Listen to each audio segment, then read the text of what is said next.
So this lady made a video, said she can't go to a country they will not recognize her or they will not respect her, booking hotel, paying for flights, and getting to the place, no respect at all.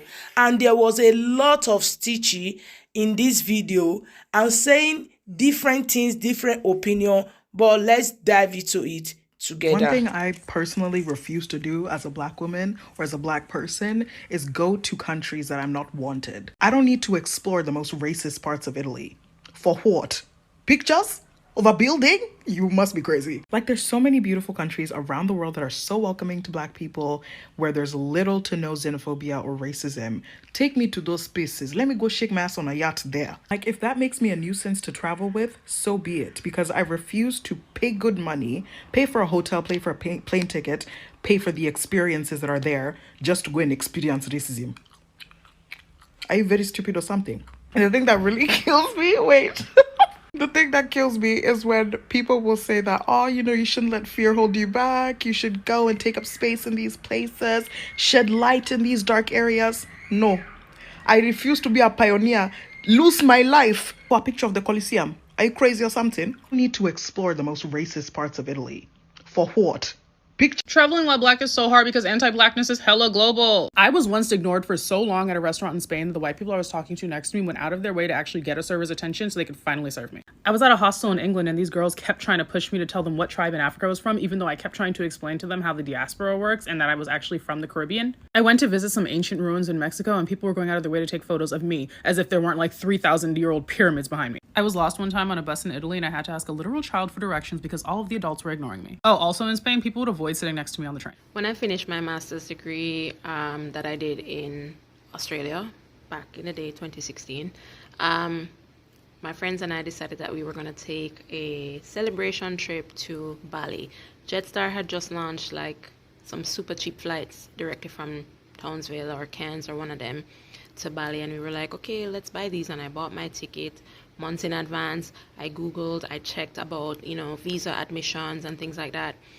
It was okay to travel on my Jamaican passport to Indonesia with my Australian visa. I can't remember what the exact arrangement would have been when I arrived, but I would have buy a tourist pass or one of these things. I was allowed to enter the country. I flew separate from my friends, right? I had booked my hotel, everything. They went ahead of me. My friends, one was from France, one from California, one from Australia. Yeah, all not from developing countries. Anyway, I arrived in Bali, Denpasar. It was like maybe midnight or sometime very early in the morning. And I get to immigration. I give them my passport. I went through one gate first. I showed them my passport and they were like, yeah, okay, no problem. I got to the other gate, other desk, and they took my passport. They opened it up. They pulled me out of the line. They carried me to a room. They locked the door. They put a security guard out there and they took my passport. And I heard nothing back from these people.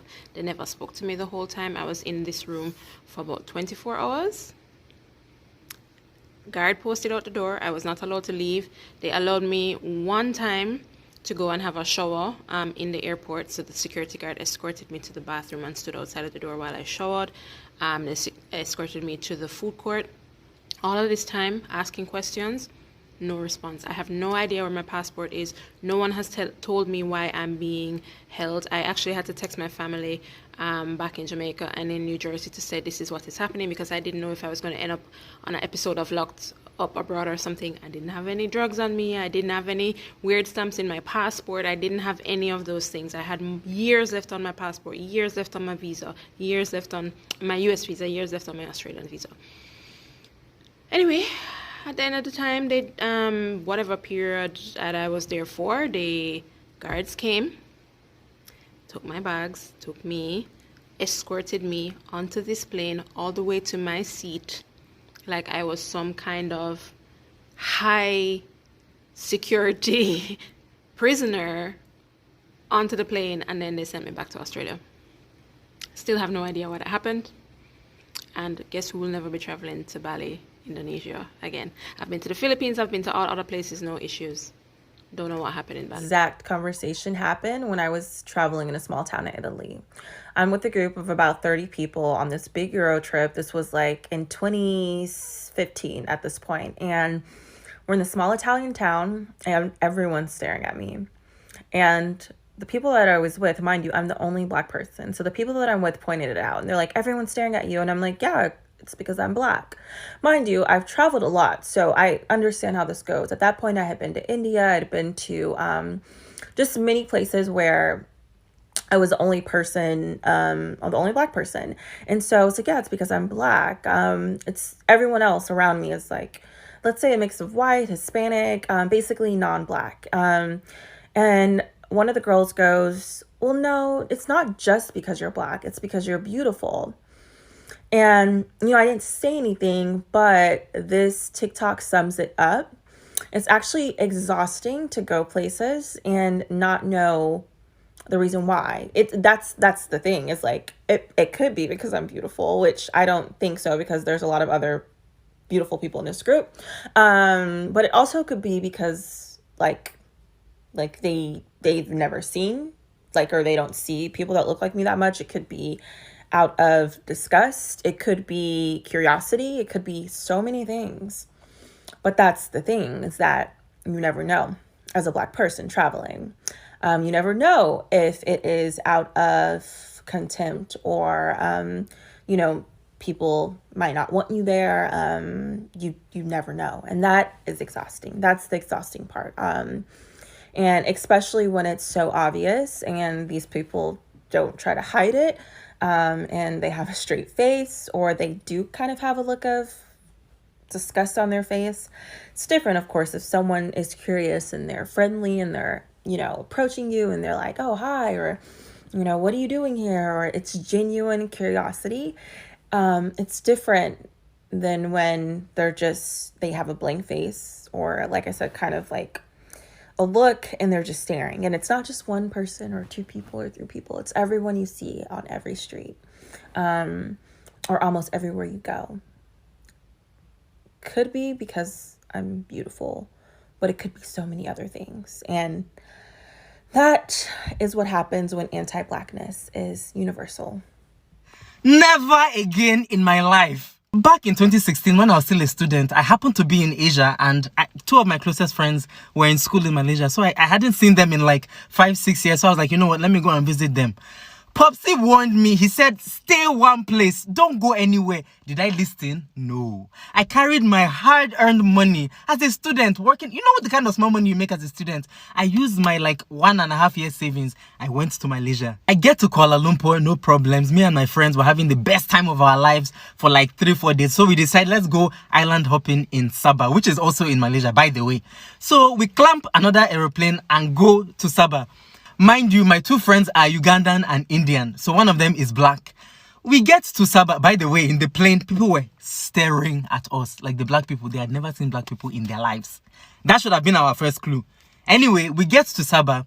We go through immigration, which I don't understand why, because it's a domestic flight, but we go through immigration. My Ugandan friend and I hand over our passports to the immigration officers. Then they take the both of us, only the two of us, only two Black people in the line. They take us into a separate room. So we are there alone. And then after a while, they come back in. They hand my friend's passport back to her. But they're like, for me, I'm not allowed to enter Sabah.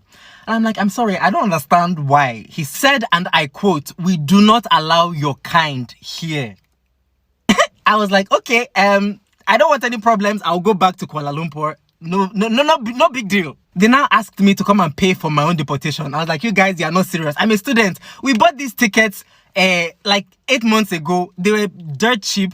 I don't have money to pay for another ticket to go back. He was like, okay, you know what? We'll pay for you to go back. As if he was doing me a favor. Then when the time came for me to leave, I was given a police escort back onto the plane and sent back to Kuala Lumpur. My friends couldn't afford to come back with me, so I was left alone by myself in Kuala Lumpur for 3 days. So to make the most of my time there, I decided, let me go out and see the city. Big mistake. When I would try and go out, taxi cabs would refuse to stop for me in the street because I was a Black person. I would go to restaurants and wait staff would not take my order because they didn't want to talk to a Black person. Listen, when I was finally leaving that country, on the queue to get onto the plane, 5 security agents in riot gear surrounded me, started asking me questions. Where are you coming from? Where are you going? They took my passport off me. They were flashing it with different lights to see whether my passport was fake. See, if I ever step foot in Malaysia again, my left kidney will shift. So it's funny he mentioned Malaysia, because as he was talking, I was like, that sounds really familiar to me. In 2019, my friend and I went to Malaysia. At that time, we were both living and working in Japan, and we decided, let's just go to Malaysia, for a short trip. So we went there for about 4 days, and we had a really, really wonderful time. We landed, we went through immigration. It's one of those countries where you don't need a visa as a Jamaican. You can just travel on your passport. So we had a wonderful time in Malaysia. When we were leaving was when things got messy. So we checked in for our flight, no problem. Going now through security, the immigration officer asked me why we were there. So I said, oh, we came on vacation. Cool. Then he said, where are you going? I said, Japan. He said, why are you going to Japan? I said, I live there. So then he started, so what are you doing in Japan? Now, in my mind and knowing my rights as a traveler, when I am entering the country, you can ask me these questions. When I'm leaving the country, why are you asking me what I'm doing in another country? That's for their immigration to ask me. That's not for you to ask me. So I was just like, tell me why this man pulled my friend and me out of the line, took our passports, and I kid you not, we waited for about 30 minutes. They had both our passports. Mind you, we were not entering, we were leaving the country. And they had both our passports for about 30 minutes. They had them in there. I'd have no idea what for. All this time, everybody boarding the plane. Finally, they came back and they handed us both our passports, and we went on the plane. When the plane, we were almost the last people to go on the plane now. And we're ready. Now we're exhausted. We sit down. Tell me why the flight, they announced our seat number, call our name and seat number, asked us to put up our hand, and then the flight attendant came down to where we were sitting, asked to see both of our passports, and took the passport, look at them, and handed them back to us before the flight leave.